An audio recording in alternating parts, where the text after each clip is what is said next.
Okay, so what if I told you that attraction isn't really about your looks or how much money you have? What if it's actually about a few simple psychological triggers that most people have no idea about?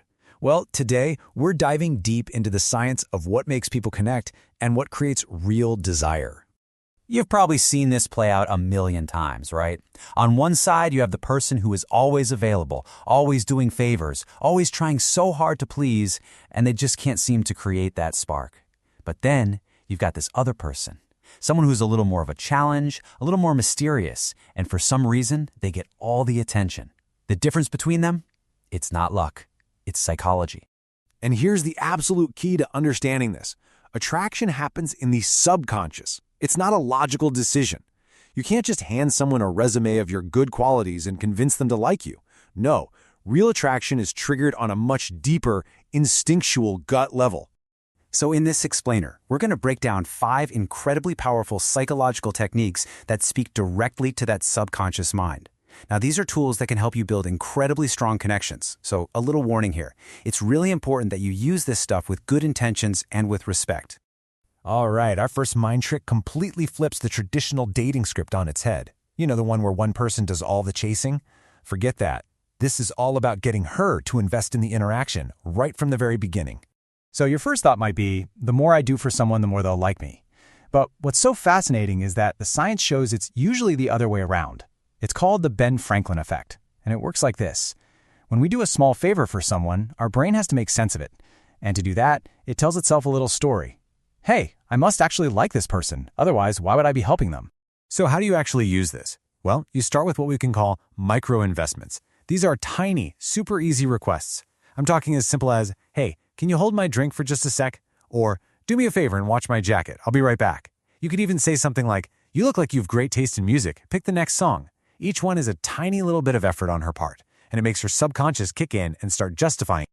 Okay, technique number 2 is all about creating a sort of mental cliffhanger. It's a way to stay on her mind long after you've stopped talking. It works by tapping into one of the most powerful forces in the human brain, curiosity. Have you ever watched a TV show that ends on a massive cliffhanger and you just can't stop thinking about it? Well, there's a name for that. It's called the Zeigarnik Effect. Our brains are basically wired to obsess over things that are unfinished. We need closure. And you can use this exact same principle in your conversations. Here's a super simple way to put this into action. Send a text that says something like, oh man, remind me to tell you what happened to me today. It's hilarious. And then, and this is the most important part, put your phone away. For a while. Don't answer right away.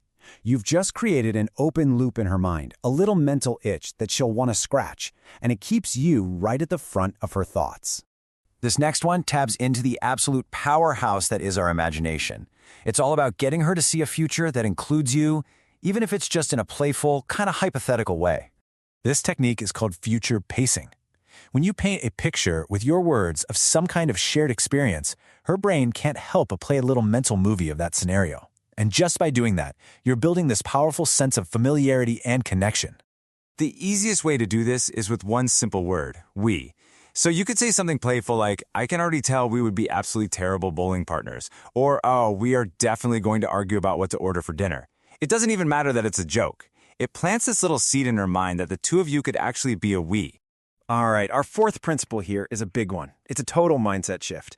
This is about you moving away from trying to get approval, and instead moving into a frame where you are the one with standards. You are the one who is choosing. And the technique for this is called disqualification. See, when you're constantly trying to impress someone, it can easily come across as, well, kind of needy. Disqualification flips that completely.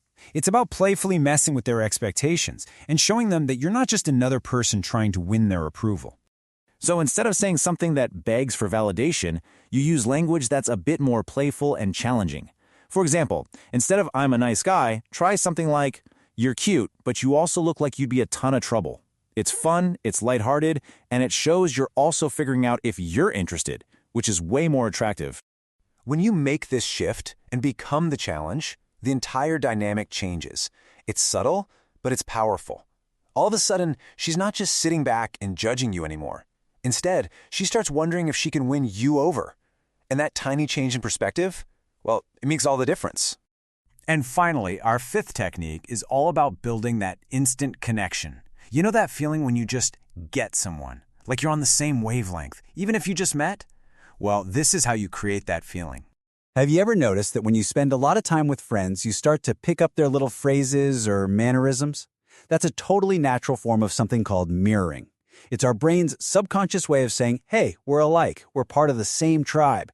And it's a huge shortcut to building trust.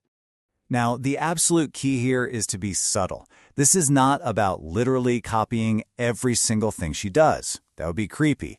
No, it's about paying attention. Tune into her energy. Is she talking fast and loud, or is she more calm and quiet? Then, just gently match that vibe. It sends a powerful nonverbal message that you understand her. So, let's do a quick recap of your new psychological toolkit. You've got the Ben Franklin effect to make her invest, the Zeigarnik effect to leave her wondering, future pacing to create a shared vision, disqualification to become the challenge, and mirroring to build that instant gut-level connection. Look, at the end of the day, all of these principles are just tools. They're ways of understanding how human beings connect with each other. And like any tool, they can be used well with integrity and respect. So the real question for you isn't just about how to use them, but what kind of connections you genuinely want to build in your life.